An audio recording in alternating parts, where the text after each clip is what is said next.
Devenir femme, c'est affronter le couteau. C'est apprendre à supporter le tranchant de la lame et les sous le blessures. porche, donnait de la Une voix, chance mini avec était ta en maman. train de manger un serpent à C'était une soleil. voiture minuscule, comme un wagon Les de éditions magasin. Gallmeister. Les glaces étaient bousillées. Le serpent Alors je grimpait passais tout le temps à mon la bras par la recherche fenêtre. d'un Un rendez-vous proposé par la librairie La Carline. Folle des champs de moutarde à l'époque. Il Elle se voulait le toujours qu'on y disputait passe quand il âprement. faisait beau autour Et des il arbres. était-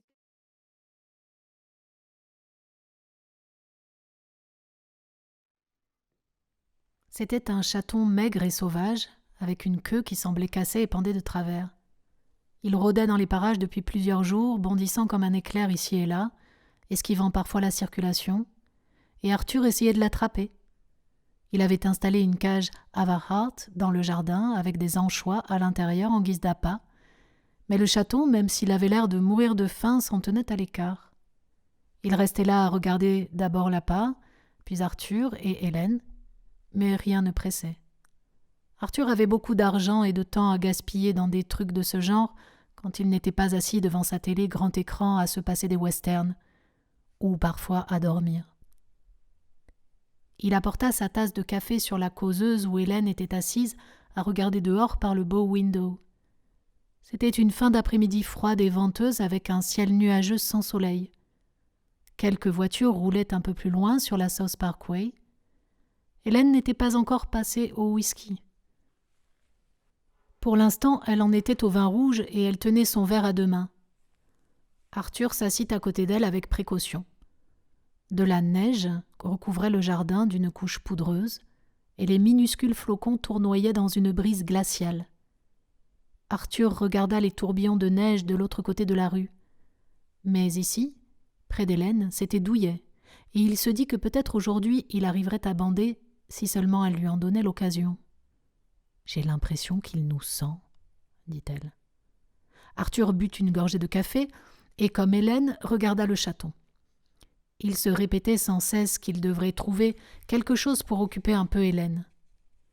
Comme il avait pensé qu'elle aimerait peut-être avoir un chat, il essayait d'en capturer un. « Comment ça, il nous sent ?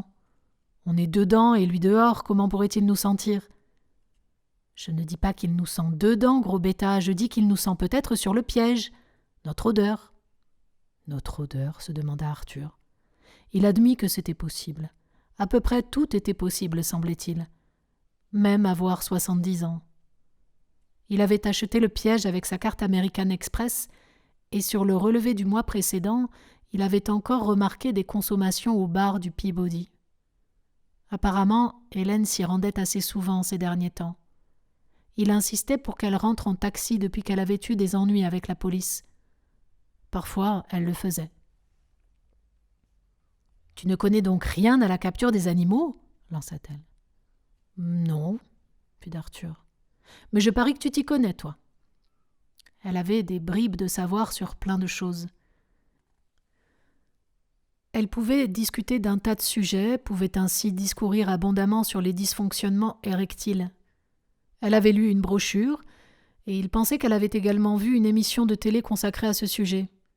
Elle était capable de regarder les trucs les plus sanglants à la télé, par exemple l'opération, alors qu'Arthur ne voulait même pas rester dans la pièce quand ça passait. Il se demanda où elle allait boire, en plus du Peabody. Elle ne lui disait jamais rien. « Eh bien, dit-elle, j'ai lu un bouquin de je ne sais qui. Les trappeurs doivent masquer leur odeur, sinon les animaux la détectent et s'en vont. Ils sont obligés de faire bouillir leur piège dans de la cendre de bois ou quelque chose comme ça pour enlever l'odeur. Ils doivent porter des gants, et s'ils veulent piéger un animal vraiment malin, par exemple un loup ou un coyote, ils ne doivent même pas toucher le sol. » Arthur la regarda brièvement. On voyait au premier coup d'œil qu'elle était bien plus jeune que lui. Il savait que d'autres hommes la regardaient.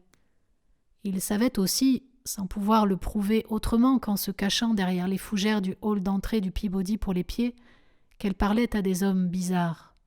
« Allons donc ! Comment font-ils pour poser leur piège s'ils ne touchent pas le sol ? Ils sont obligés de mettre quelque chose par terre et de s'agenouiller dessus. Et quoi, par exemple ? Mais j'en sais rien, des vieux sacs ou des trucs comme ça. Est-ce qu'ils sont obligés de faire bouillir les sacs ? J'en sais rien. Tu crois qu'on devrait faire bouillir notre cage ?